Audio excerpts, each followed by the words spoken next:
يا رسول الله سلام عليك يا رفيع الشان والدرج يا رسول الله سلام عليك يا رفيع الشان والدرج. Bismillahirrahmanirrahim. Assalamualaikum warahmatullahi wabarakatuh. Innal hamdalillah nahmaduhu wa nasta'inuhu wa nastaghfiruh wa na'udzu billahi min syururi anfusina wa min sayyiati a'malina. May yahdihillahu fala mudhillalah wa may yudlil fala hadiyalah. Asyhadu an la ilaha illallah wahdahu la syarikalah wa asyhadu anna Muhammadan abduhu wa rasuluhu la nabiyya ba'dah. Allahumma salli wa sallim wa barik ala sayyidina Muhammadin wa ala alihi wa sahbihi ajmain, amma ba'd. Engkang kula hormati para alim, para ulama, para kiai, para sepuh, para pinisepuh, wabil khusus Pak Haji Supramu Santoso ingkang saged membersamai kita pada pagi hari ini. Bapak Ibu, para rawuh ingkang minulya, alhamdulillah tsumma alhamdulillah Allah mentakdirkan kita masih berada di bulan suci Ramadan, khususipun di 10 terakhir bulan suci Ramadan. Mudah-mudahan Allah Subhanahu wa taala memberikan kekuatan kepada kita untuk tetap bisa istiqomah. Amin amin ya rabbal alamin. Salawat kanthi salam kaunjuk dumateng Kanjeng Nabi besar Muhammad sallallahu alaihi wasallam. Mudah-mudahan kita bisa konsisten istiqomah mengikuti sunnah-sunnah beliau, dan mudah-mudahan besok di hari akhirat kelak mendapatkan syafaatnya. Amin amin ya rabbal alamin. Tasik semangat nggih Bapak Ibu nggih. Alhamdulillah. Kula wau di belakang pangapunten ya suwantene entek. Ustadz niku di bulan Ramadan mendadak jadi artis. Jadi dados ustadz panggilan. Panggil sana, panggil sini. Kalau wau di belakang mobil bak terbuka niku ngangkut ayam.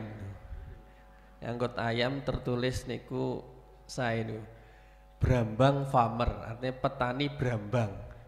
Terus ngandhape niku kan tulisan ora nandur rangunduh. Yang tidak menanam tidak panen. Kulo pikir-pikir kok apik ya, bener kata-kata nih. Kalau di dunia saja ra nandur ra panen, niku napa malih di akhirat? Keranten kula niku nate iri. Iri kadang-kadang ndelok wong cangkruk kok penak men ya uripe. Itu ngopi terus kemudian ngerokok santai gitu. Hidup kok enak sekali ya gitu. Terus niki mau kata-kata ora nandur ra panen. Yang tidak menanam tidak akan memanen. Niku kata-kata yang dalam sekali, dan memang betul bahwa apa yang kita tanam hari ini adalah besok yang akan kita panen di hari akhirat kelak. Nek sakniki panjenengan kangelan, hari ini kita kesusahan, maka sesungguhnya besok kita akan memanen. Maka mengapa dalam azan itu yang dipanggil hayya 'alal falah? Mengapa mari menuju kemenangan? Falah itu cara basa Arab niku petani. Kenapa dikiaskan ke petani? Kemenangan, kebahagiaan. Nggih keranten petani niku falahatul arti membolak-balikkan tanah niku berproses. Sing jenenge nandur niku butuh proses tidak sederhana. Di rumah, dirawat, dipupuk, baru kemudian dia memanen. Nah, ketika dia memanen itulah maka menjadi al-falah. Bahagia, senang, gembira, dan itu yang besok akan didapat di hari akhirat kelak. Bapak Ibu para rawuh ingkang minulya, ranten ini masuk 10 terakhir bulan suci Ramadan, memang betul-betul justru nanamnya itu harus lebih kuat. Nah, ketika menanamkan itu yang dilakukan Rasulullah Muhammad sallallahu alaihi wasallam. Beliau kalau sudah masuk di akhir 10 terakhir bulan suci Ramadan, ahya lailahu, menghidupkan malam-malamnya. Aiqadha ahlahu, dibangunkan keluarganya. Syadda mi'zarahu, dikencangkan ikat pinggangnya, artosipun menjauhi istri-istrinya, artinya fokus di ibadah. Ahya lailahu, menghidupkan malam-malamnya. Nah ini akan kita bahas insyaallah surat Al-Isra ayat 79 sampai 82 berkaitan dengan menghidupkan malam. Dan 10 terakhir bulan suci Ramadan apa yang harus kemudian kita perkuat. A'udzubillahi minasyaitonirrajim. Bismillahirrahmanirrahim. Wa minal laili fatahajjat bihi nafilatan lak asa ayyab'asaka rabbuka maqaman mahmuda. Wa minal laili, dan dari sebagian malam, fatahajjat bihi, maka bertahajudlah bihi, dengan malam itu. Kalau hujud itu artinya tidur, tahajud itu berarti bangun dari tidur. Nafilatan lak, nafilah sebagai tambahan untukmu. Niki adalah khitabnya atau ayat ini memang disampaikan kepada Nabi Muhammad SAW.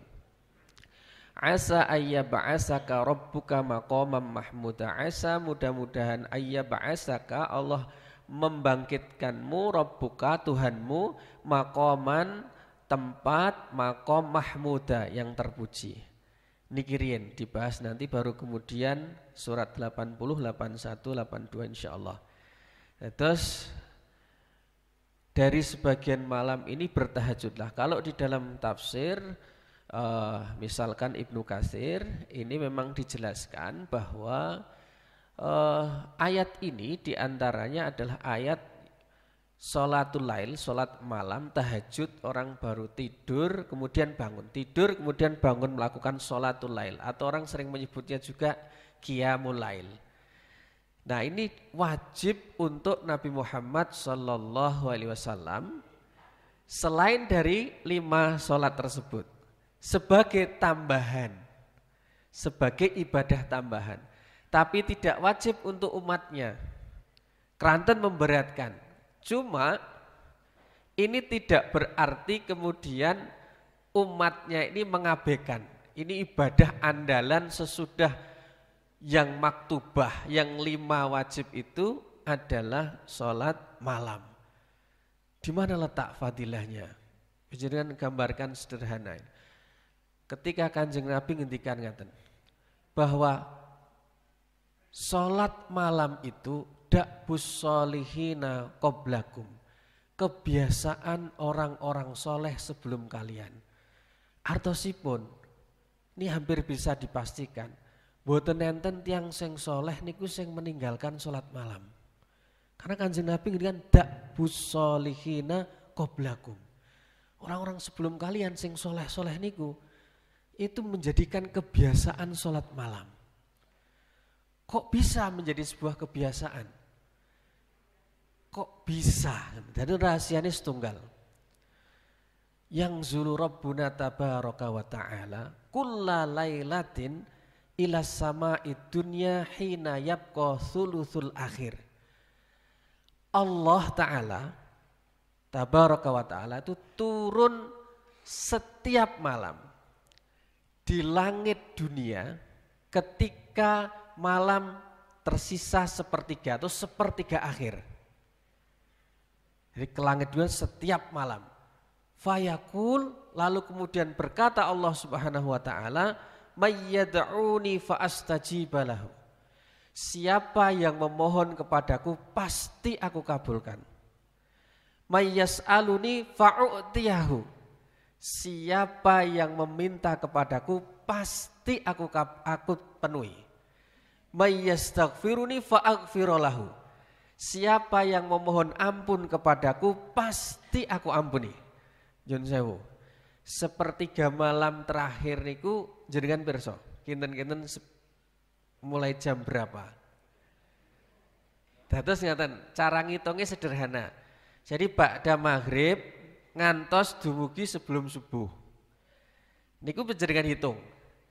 Kinten-kinten kalau maghrib niku jam pinten? Jam kira-kira kalau habis maghrib itu sekitar jam setengah 6 ya, atau katakanlah jam 6 lah, setengah 6 sampai jam 6. Nah sepertiga pertama, jadi malam itu dibagi menjadi 3. Kalau sederhananipun misalkan saat dalam ba'da maghrib ngantos sampai sebelum subuh itu 12 jam, kan rata-rata 11 jam lebih ya.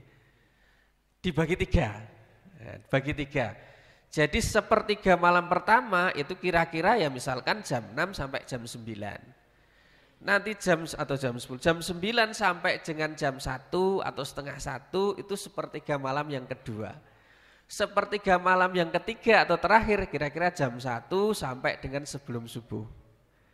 Jadi sepertiga malam terakhir itu ya kira-kira antara jam 12, jam 1 itu sampai dengan sebelum subuh. Allah turun ke langit dunia. Saya menggambarkan ngaten sederhana. Lo panjenengan niki kan orang lemah. Allah maha kuat. Lu sing kuat kok malah mendatangi yang lemah. Umumnya yang lemah mendatangi yang kuat. Orang yang tidak punya kekuasaan apa-apa kados kula panjenengan sami. Allah yang punya kuasa segalanya, tapi justru mendatangi kita. Umumnya orang yang tidak punya kuasa merapat yang punya kekuasaan. Dong gitu. Jadi bayangkan, Allah datang, kok kita enggak nyambut? Mana ada seorang ibu yang solihah ketika ditanya, jenengan kok mboten nate ninggalno salat tahajud malam niku kenapa? Terus jawaban apa? Kula niku isin dong Gusti Allah. Gusti Allah niku datang kok mboten kula sambut. Yang punya segala-galanya justru mendatangi yang tidak punya apa-apa. Nah kan rugi sekali. Maka kenapa orang soleh niku tidak pernah meninggal jadi kebiasaan sholatul malam. Nah sholat malam niki di bulan Ramadan ini termasuk diantaranya taraweh. Tapi nek panjenengan mau melanjutkan dengan sholat tahajud, mboten napa-napa. Sesudah tidur baru kemudian bangun di sepertiga malam. Masya Allah. Dan kadang kita kan kalau nggak ada masalah, makanya sampai mengapa ini diwajibkan kepada Rasulullah Muhammad SAW, itu kan inna sanulqi alaika qaulan tsaqila. Kanjeng Nabi niku akan menghadapi hal-hal yang berat sekali. Nah ketika menghadapi yang berat sekali itu, jalannya adalah sholat tahajud. Nah kalau panjenengan sami nek menghadapi masalah berat, niku kadang-kadang nyun sewu malah justru lupa ini ada yang disunnahkan, sudah derajatnya sunnah muakkad bahkan diwajibkan ke diri Rasulullah untuk kemudian memohon kepada Allah karena Allah sudah datang di sepertiga malam sampai kemudian mengatakan mayyatuni fa astajib lahu. Siapa yang mau berdoa kepadaku, aku kabulkan. Nah Allah niku kan kita itu tidak punya apa-apa, itu gambaran sederhana kita lemah sekali itu kalau lihat Allah punya sifat namanya Jabbar yang maha memaksa. Niku kadang-kadang ya Allah, yun sewu. Allah kan punya dua sifat yang sering saya sampaikan. Sifat jalal, keagungan Allah, kali sifat jamal, sifat indahnya Allah, lembutnya Allah. Contoh sederhana ketika Allah kemudian punya sifat agungnya Jabbar, memaksa. Kalau sudah dipaksa oleh Allah tuh kita nggak akan mungkin punya kekuatan apa-apa. Contoh sederhana, mati. Orang nggak akan mungkin bisa menolak mati. Itu sifat Jabbar Allah. Yun sewu misalkan sakit. Orang sakit itu juga bagian yang tidak bisa ditolak kadang. Bahkan gambaran sederhana, ada orang misalkan kalau diuji oleh Allah dengan penyakit misalkan stroke. Punya keinginan misalkan tangan mau digerakkan tapi tidak bisa bergerak. Itu contoh sederhana. Bahwa ketika Allah punya sifat Jabbar, memaksa, kita tidak punya kekuatan apa-apa untuk bisa menolaknya. Tapi subhanallah, Allah punya sifat jamal, rahmatnya Allah. Di setiap orang sakit, menghapus dosa-dosa. Di setiap orang kesulitan, Allah selalu memberikan jalan keluar. Sifat jamalnya Allah. Nah Allah ini menunjukkan sifat jamalnya dengan mendatangi kita di sepertiga malam terakhir. Yun sewu gambar sederhana padahal kita tuh sangat membutuhkan sekali. Maka mengapa harus kemudian kita abaikan? Nah disitulah kemudian mengapa orang-orang soleh tidak pernah meninggalkan qiyamul lail, sholat malam. Dan ini apalagi sepertiga malam, apalagi ini di 10 terakhir bulan suci Ramadan. Kanjeng Nabi niku kan sudah diampuni dosanya baik yang lalu maupun yang akan datang. Niku mawon masih syadda mi'zaro, mengencangkan ikat pinggang, menjauhi istrinya, menghidupkan malamnya, membangunkan keluarganya. Kenapa harus membangunkan keluarganya? Karena pada prinsipnya sebuah ketaatan itu kalau sarang-sarang, niku rasanya jauh lebih kuat dan lebih nikmat. Harus mboten nek jenengan ngaji sarang-sarang kan enten semangat. Tapi nek ngaji kadang dhewean kan ngantuk. Lha kados anak kula wisuk ngene maca Quran ini ya tak beno, sesuk ya turu. Tapi nek bareng-bareng karo kancane, walah bau anter. Mik dicekel ya bayanter. Ngono ki nek tadarusan. Tadi dengar suara aku enggak ya? Ya dengar. Bau anter sore. Semangat. Makanya aikodo ahlau, sebisa mungkin kita juga mengajak keluarga kita karena ku anfusakum wa ahlikum naro. Jauhkanlah dirimu dan keluargamu dari api neraka. Niku kalau digambarkan sederhana, sebagaimana kamu takut neraka, maka begitulah kamu takut keluargamu masuk neraka. Jadi sebagaimana dirimu takut masuk neraka, maka takutlah dirimu juga, takutlah keluargamu juga masuk neraka. Ku anfusakum wa ahlikum naro. Mulane dibangunkan. Maka bahkan kadang-kadang kalau bisa ya dipercikin air bentangi tangi, tapi nggak ampun diguyang. Udah di masalah gitu teman. Artinya dengan lembut. Kalau memang capek dan ya itu sudah wajar, tidak perlu dipaksa. Jadi Rasul sampai menghidupkan malam-malamnya. Nah rahasia yang kedua, mengapa kok orang-orang soleh itu tidak meninggalkan qiyamul lail, sholat malam. Itu terletak pada firman Allah, tatajafa junubuhum anil madoji'i yad'una rabbahum khawfaw wa tama'a wa mimma razaqnahum yunfikun. Tatajafa junubuhum niku lambung mereka itu menjauh anil madoji'i dari tempat tidur. Yad'una rabbahum, mereka berdoa bermunajat kepada Allah khawfaw wa tama'a, dengan rasa takut dan rasa harap. Wa mimma razaqnahum yunfikun, mereka berinfak atas rezeki, sebagian rezeki yang diberikan Allah kepada mereka. Nah, kata ulama ngaten,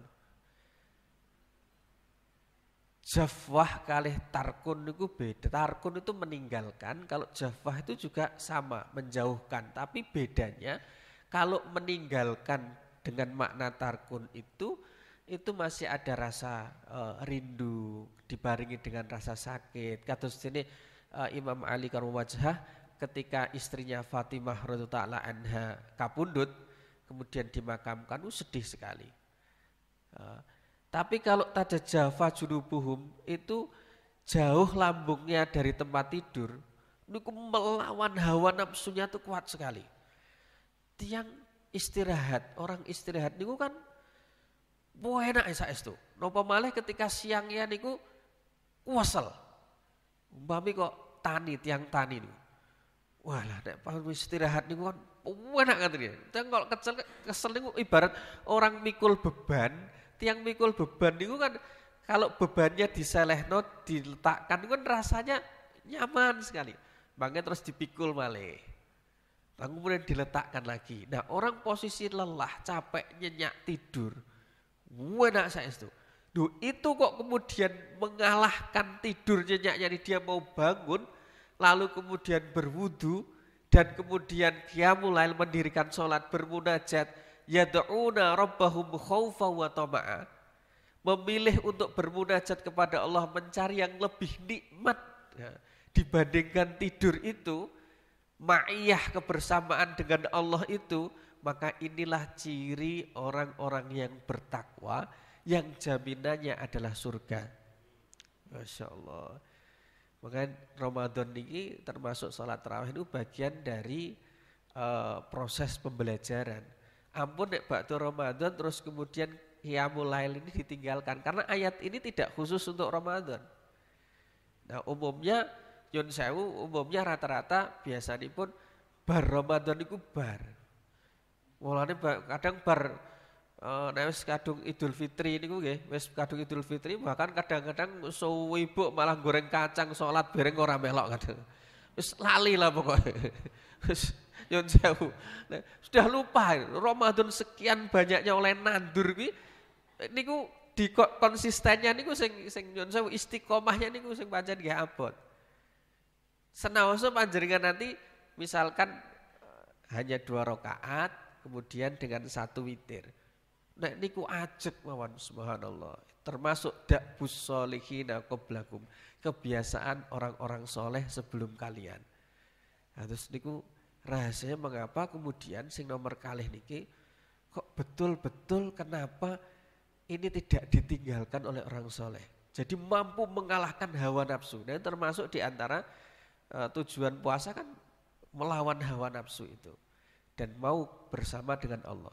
Sing nomor 3 ini terletak di ayat ini. Wa minal laili fatahajjat bihi nafilatan lak asa ayyab'asaka rabbuka maqaman mahmuda. Dan niki yang dahsyat sekali. Kalau Rasulullah saya mau sedikit tafsir, kata asa itu mudah-mudahan itu bukan berarti tidak pasti, tapi kalau untuk ini itu pasti. Rasul diangkat derajatnya maqam mahmuda. Mahmud itu yang terpuji. Jadi semua kemudian pujian. Makanya Muhammad, Mahmud, Ahmad itu pujian. Mahmuda tempat yang mulia sekali. Dan dalam tafsir maqam mahmuda ini itu adalah maqam syafaat. Maqam syafaat. Maka kata ulama, salah satu yang berpendapat adalah Syekh Mutawalli Sya'rawi. Orang kalau bangun malam mengikuti sunnahnya Nabi Muhammad sallallahu alaihi wasallam, fa insyaallah besok juga mendapatkan syafaat dari Rasulullah Muhammad sallallahu alaihi wasallam. Mila mboten ditinggal kalih orang-orang soleh. Lah kula panjenengan sami sinten sing mboten betahaken syafaat? Syafaatul uzma lho nggih.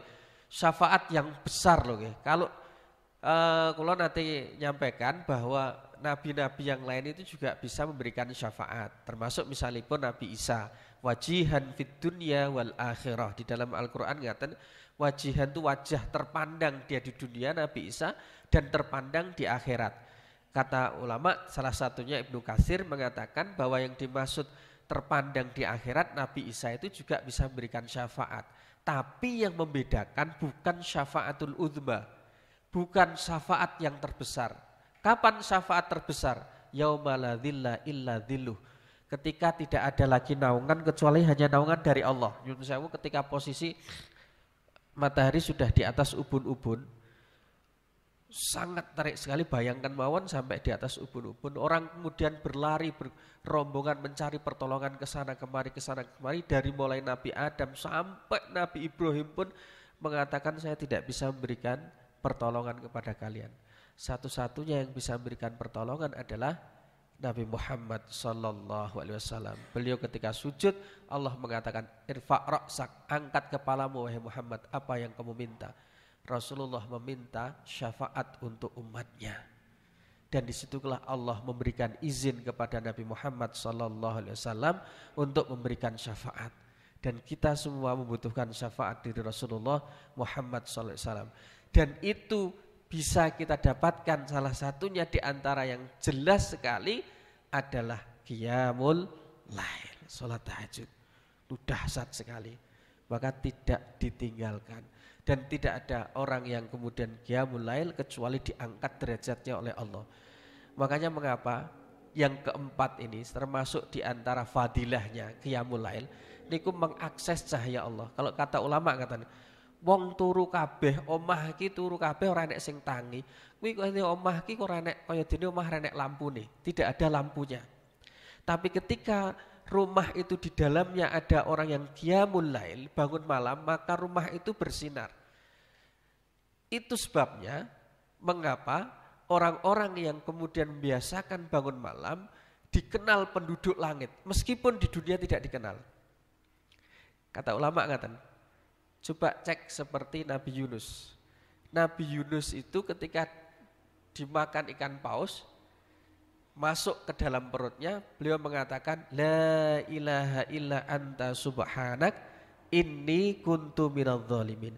La ilaha illa anta subhanaka, inni kuntu minadh dhalimin. Ketika mengatakan seperti itu, malaikat niku umek. Nih.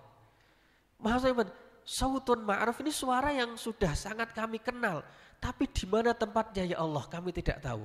Kata ulama itu karena Nabi Yunus itu dikenal penduduk langit, para malaikat punya tabungan di akhirat. Sama kata ulama ketika orang-orang yang qiyamul lail niku coro cahaya niku mencorong. Kok kemudian redup itu ditanyakan antara malaikat, kenapa si fulan, kenapa si fulan, kenapa si fulan. Oh si fulan sakit, ketika si fulan sakit maka didoakan oleh para malaikat-malaikat Allah. Masya Allah. Itu sebabnya Atha bin Rabbah, niku seorang tabi'in. Beliau meninggal 114 Hijriyah pas di bulan suci Ramadan. Jadi beliau itu diuji oleh Allah, enggak punya momongan, tapi nyun sewu hidup bertiga dengan istrinya dan ibunya. Ibu, istri, dan beliau, Atha bin Rabbah. Tinggal di rumah. Apa yang beliau lakukan? Niku membagi malam menjadi 3. 1/3 malam pertama, niku ibunya ingkang bangun malam, sholat malam. 1/3 yang kedua, itu istrinya yang bangun malam. 1/3 terakhir, Atha bin Rabbah. Ketika kemudian ibunya kapundhut meninggal dunia, maka kemudian mereka sepakat suami istri membagi malam itu menjadi 2. Istrinya bangun di setengah malam pertama, Atha bin Rabbah bangun di setengah malam yang kedua. Dan ketika istrinya kapundhut, Atha bin Rabbah radhiyallahu ta'ala anhu tidak pernah meninggalkan sholat lail sepanjang malam. Masya Allah. Jadi supaya kemudian cahayanya, akses cahayanya tidak redup. Nah ini fadilah-fadilah qiyamul lail luar biasa.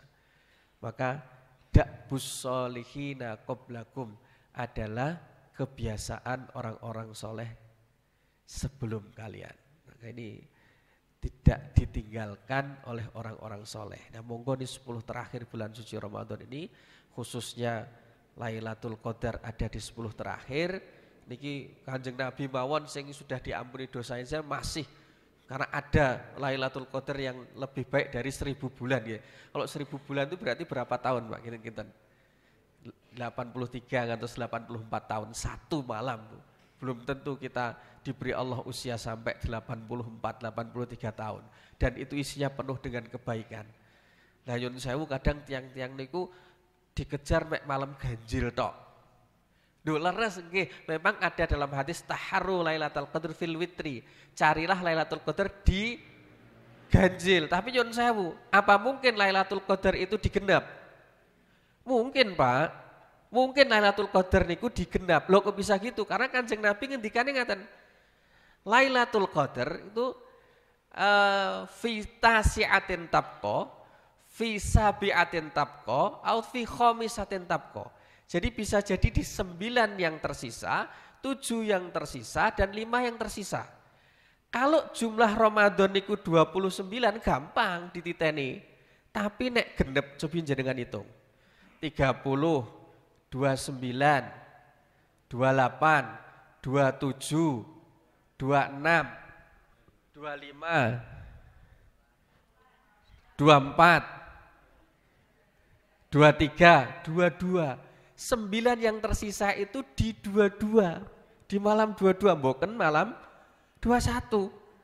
Oke lah kalau 30. Nah saat ini jenengan posone 30 poso ngelikur. Jadi memungkinkan kalau berada di genap. Visa bi'atin tabqa di 7 yang tersisa berarti di 24. Subhanallah. Dan ini hadisnya, makanya kata ulama memungkinkan Lailatul Qadar itu di selain ganjil. Memang Allah menyukai yang ganjil. Mula nyuwun sewu, ampun dihitung ganjil genep mawon. Pokoknya terus ae. 10 terakhir bulan suci Ramadan, mau nggak ngerti yo. Nah, kalau Imam Syafi'iyah ya tanggal 23, dengan gitu. Tapi kan banyak pendapat terkait kapan Lailatul Qadar. Yang penting nek jenengan kok cancut tali wondonya akan terus. Nah, 10 terakhir ini tidak jenengan sisakan sama sekali, Masya Allah. Insya Allah semuanya mendapatkan Lailatul Qadar. Amin, amin, amin ya rabbal alamin. Baik, kula lanjutaken. Wa qur rabbi adkhilni mudkhala sidqin wa akhrijni mukhraja sidqin waj'alni min ladunka sultanan nasira. Wa qul, dan katakanlah, Rabbi Tuhanku, adkhilni, masukkan aku, mudkhala sidqin, pintu kebenaran atau tempat masuk yang benar. Wa akhrijni, dan keluarkan aku, mukhraja sidqin, pintu keluar yang benar. Waj'alni min ladunka sultanan nasira. Waj'alni, dan jadikan untukku, min ladunka, dari sisimu, sultanan nasira, kekuasaan yang menolong. Dan ini banyak ulama berpendapat, diantaranya di dalam banyak tafsir, yang dimaksud adalah madkhol, tempat masuk itu adalah Madinah, keluar itu adalah Mekah. Jadi masukkan aku di di Madinah, tempat yang baik dan benar, keluarkan aku dari Mekah, tempat yang memang baik. Tetapi secara umum ulama juga memaknai, maksudnya orang mau masuk toko, masuk, yang namanya masuk nanti keluar, masuk itu pasti punya tujuan, keluar juga punya tujuan. Kalau wawasaken rinding iki enten tafsiripun yang agak berbeda ya nyuwun sewu.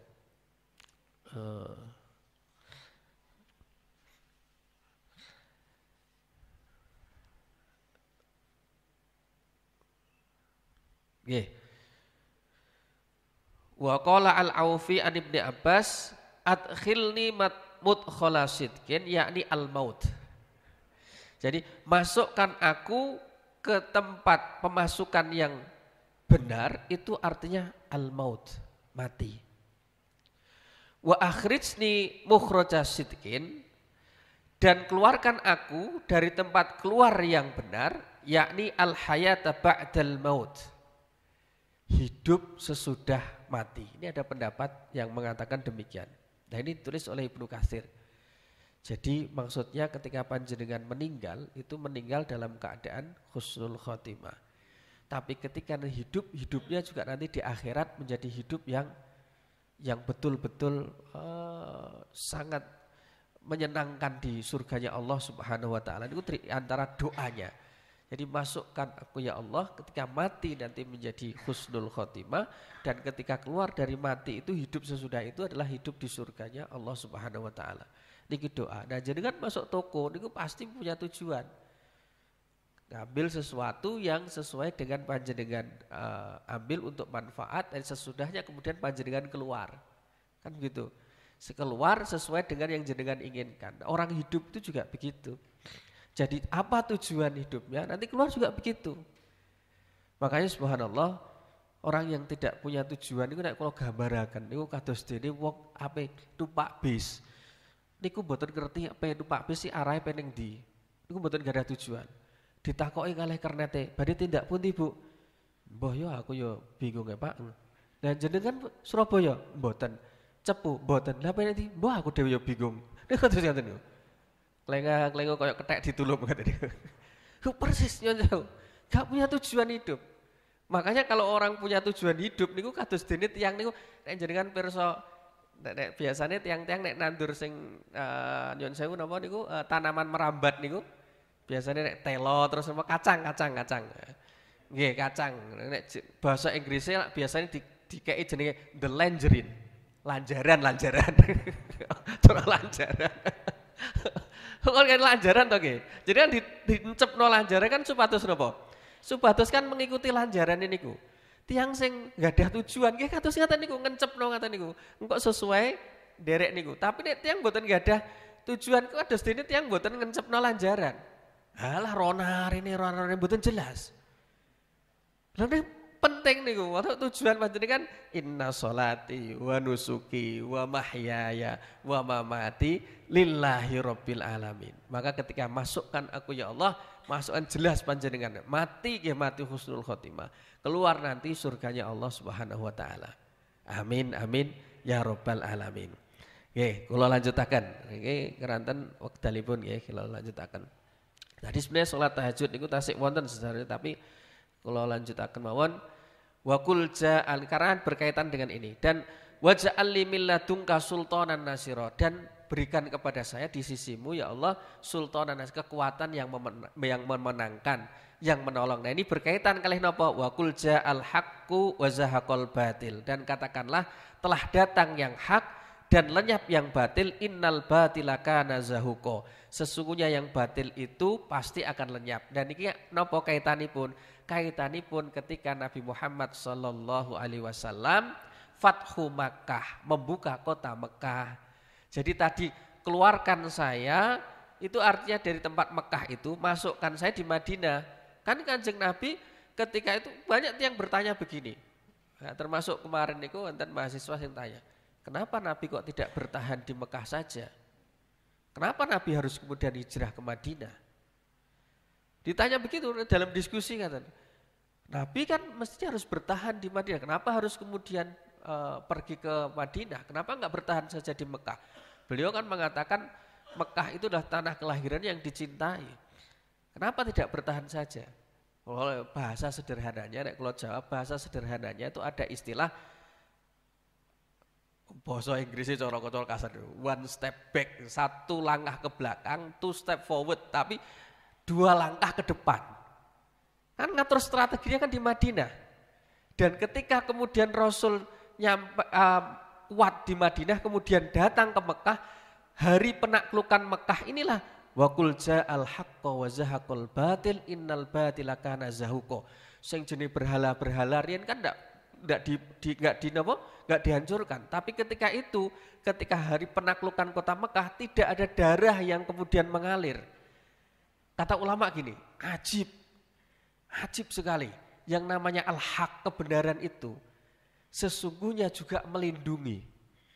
Kok bisa? Iya, karena Kanjeng Nabi ketika datang itu dengan umat Islam, orang-orang kafir Quraisy tidak bisa melawan, tapi Rasul mengatakan siapa yang masuk rumahnya ini, siapa yang maka dia aman.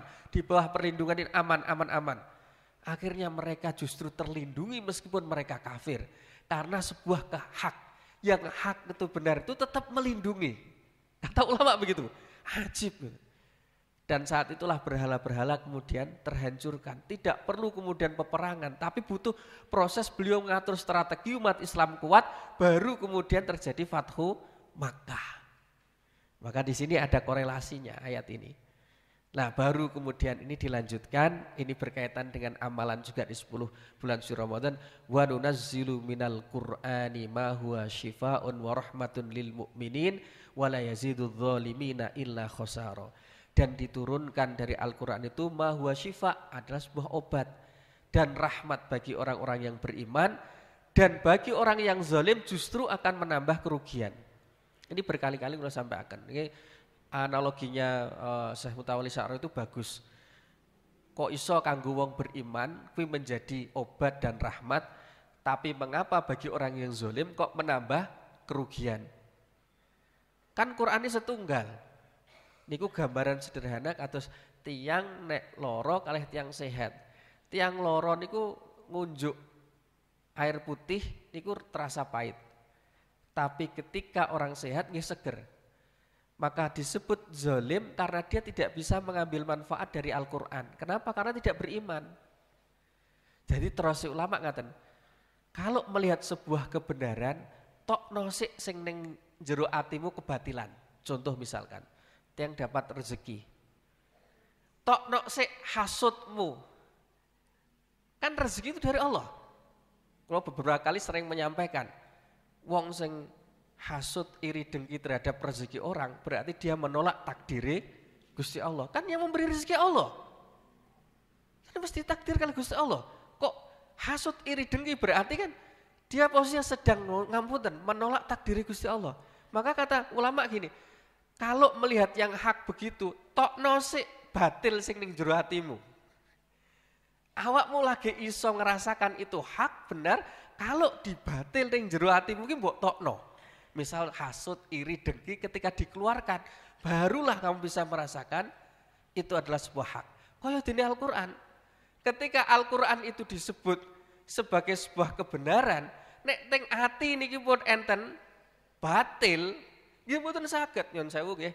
Kados dene sing sakniki viral pendeta sinten niku? Saifuddin gitu lho. Jenenge ya Saifuddin, cah masyaallah jenenge. Tapi nek teng ati niku yang murtad niku, teng ati niki pun napa niki batil, teng niki mboten hasud, dengki niki mboten saged menerima mendapatkan manfaat dari Al-Qur'an. Nah niku kaitannya kalih iman.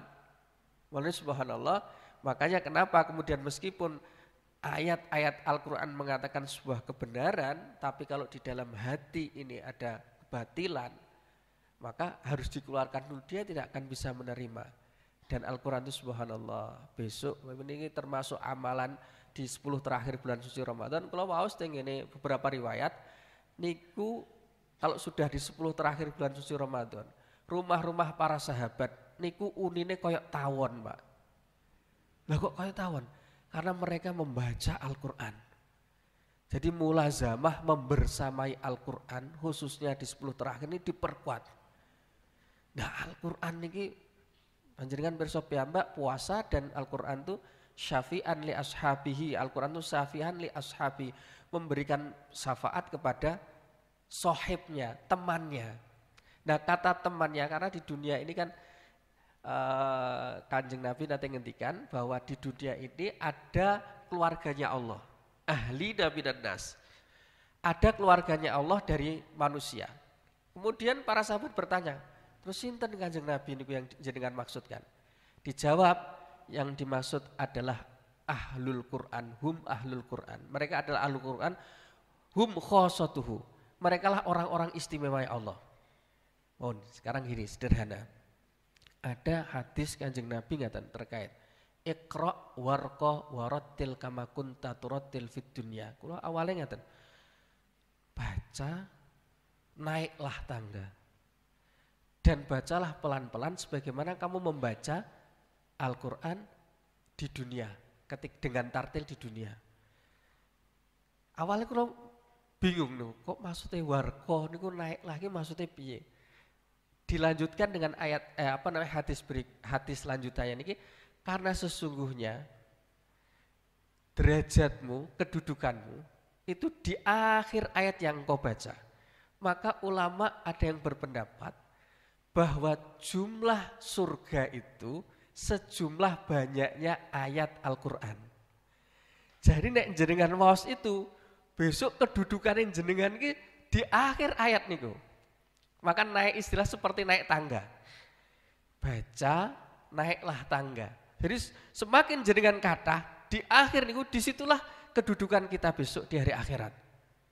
Subhanallah. Terus bolak-balik ulangan. Kanjeng Nabi ngendikan, la aqulu alif lam mim harf. Aku tidak pernah mengatakan alif dan lam mim itu harfun. Tetapi alif niku satu huruf. Lam itu satu huruf, tapi mim itu adalah satu huruf. Berarti pahala yang dibaca adalah 3. Jenengan buka Al-Quran, jenengan hitung. 1 lembar itu ada berapa baris. Terus jenengan kalikan. 1 lembar saja berapa pahala yang kemudian kita dapatkan. Mulane mulazamah bil Quran, membersamai Al-Quran ini menjadi amalan di 10 terakhir bulan suci Ramadan yang tidak juga ditinggalkan para sahabat. Bahkan para ulama-ulama itu kalau dulu mereka di luar bulan suci Ramadan 1 minggu itu khatam 1 Al-Quran. Itu ketika kemudian bulan Ramadan di 10 terakhir suwengi niku khatam. Aku mbayangno piye ngatamno.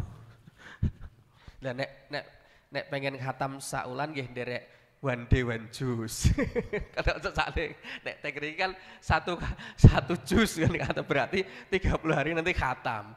Nah, tapi nek saya ampun sepuh-sepuh kata niki kira mboten kiat nggih mboten napa-napa. Wong Islam itu yasiru wala tu'asiru, mudahkan jangan dipersulit. Sing penting niku proses jenengan semangat niku. Ternyata wonten. Tenggene Magetan niku tenggene Temboro niku lha pasti sawengi khatam Quran. Kula iki piye oleh ngadeg ya. Wong kula kadang-kadang ngadeg sithike suwi rasane bagian padahal lagi usia 45 kok rasane bagian lor kabeh. Lah kira ngadeg sira masyaallah. Lah nu menghatamkan Al-Qur'an mereka itu bisa 1 malam, subhanallah. Jadi ulama-ulama dulu itu kalau sudah masuk di 10 terakhir itu Al-Qur'an itu mboten ditinggalkan. Wong jenengan ningali Quran mawon sudah bagian dari ibadah. Apalagi nyun sewu niki subhanallah menjadi pengingat kagem kula piyambak. Jadi dalam ayat Al-Qur'an wonten ngaten. Yauma yafirul mar'u min akhihi wa ummihi wa abihi wa sahibatihi wa banihi likulli imri'in yauma idzin sya'nu yughni. Yauma yafirul mar'u, ketika orang itu lari dari siapa? Min akhihi, saking dulure. Akhun niku dulur. Kula nggadah adik, kula nggadah mas. Besok di hari akhirat itu bisa lari, kepontal, melayu dewe-dewe. Dari siapa lagi? Ummihi wa abi, bapak ibu ning jenenge anak karo bapak karo ibu lan cedhak elon. Niku hari di mana mereka tuh lari dari ibunya, bapaknya juga lari dari wasohibat itu istri. Jadi kalau di dunia kita sering Yun sewu kalau contoh gambarin sederhana kayak menara Taj Mahal itu yang yang saking cintanya sama istrinya di India dibangunkan Taj Mahal, setianya gak ukur karo bojone.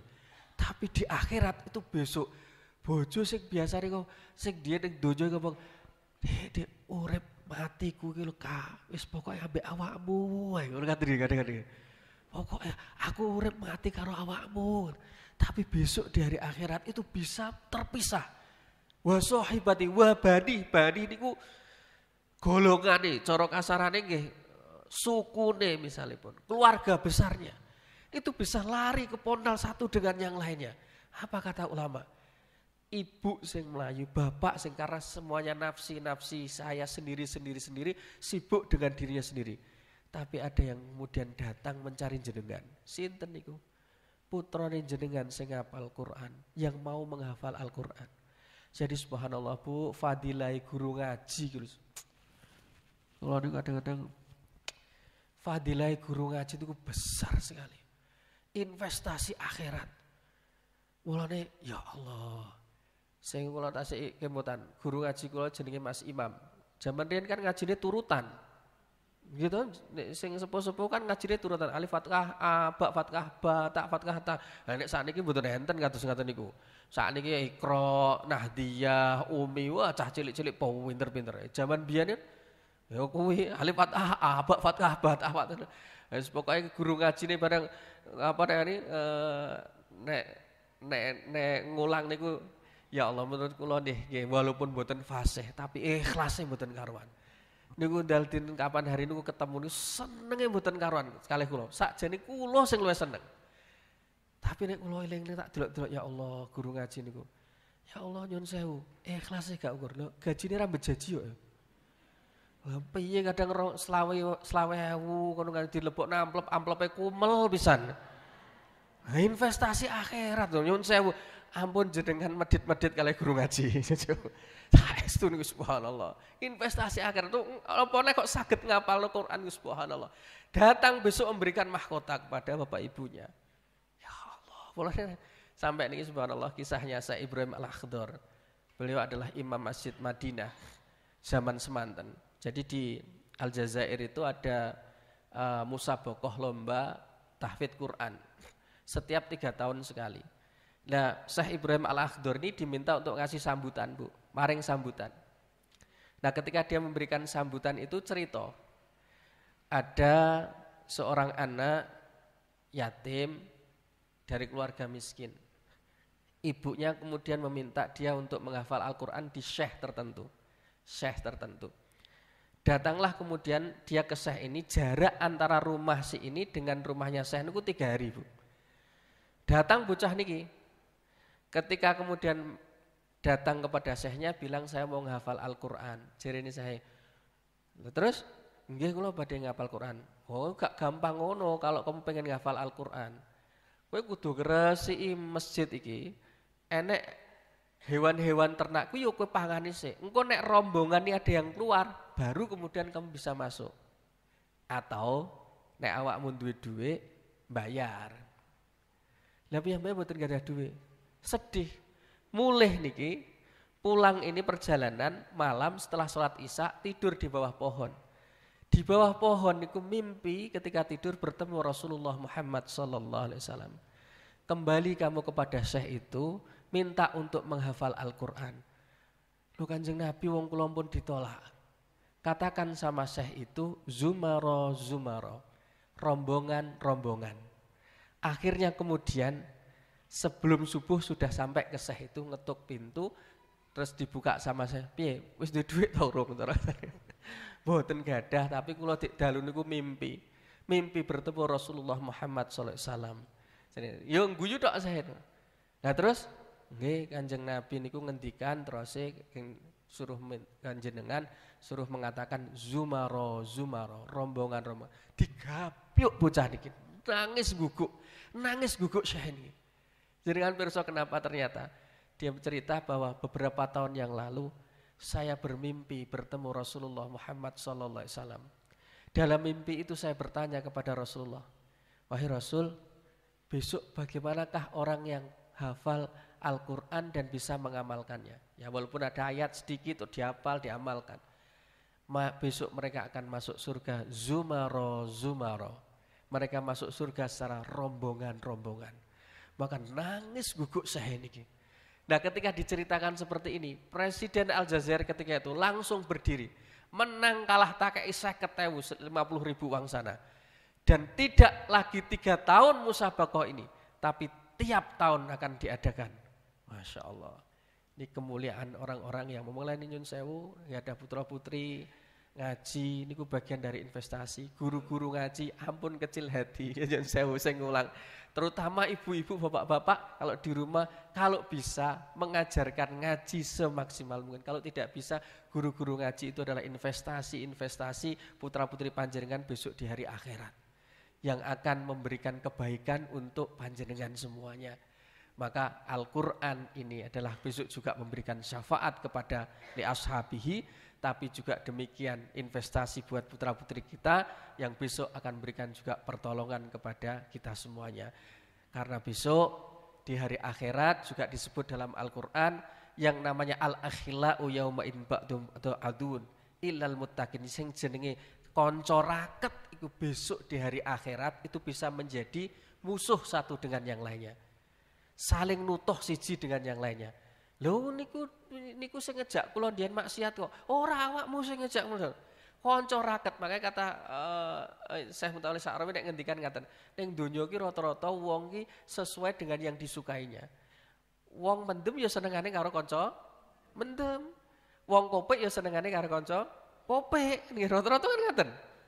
Walane tiang temannya menjadi luar biasa. Nah besok itu senaosa ning donya niku, lho kula niku maos sampai gumun, Bu. Saya membaca itu sampai gumun sing jenenge spesialis pencuri mobil. Niku koyok dulur, Bu. Melindungi satu dengan yang lain itu luar biasa. Sampai saya membaca itu sampai misalnya dikejar di desanya, dilindungi di desanya. Jadi rakete koyok ngluwahi dulur kandung.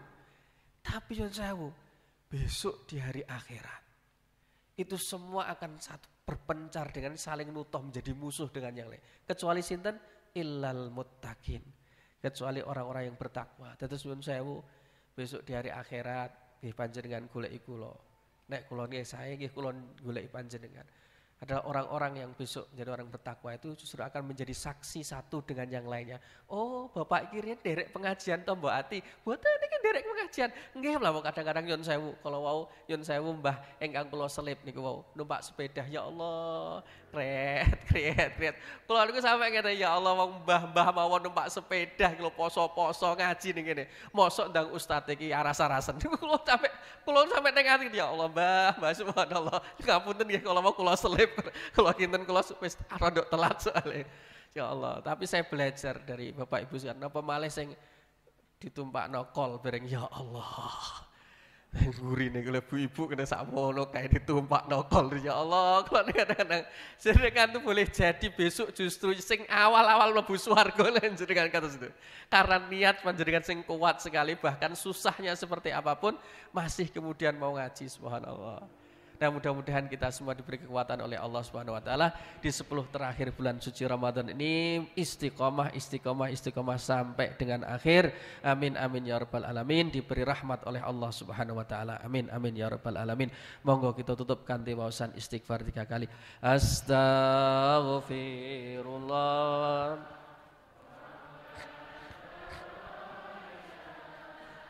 Astaghfirullah minal khotoya.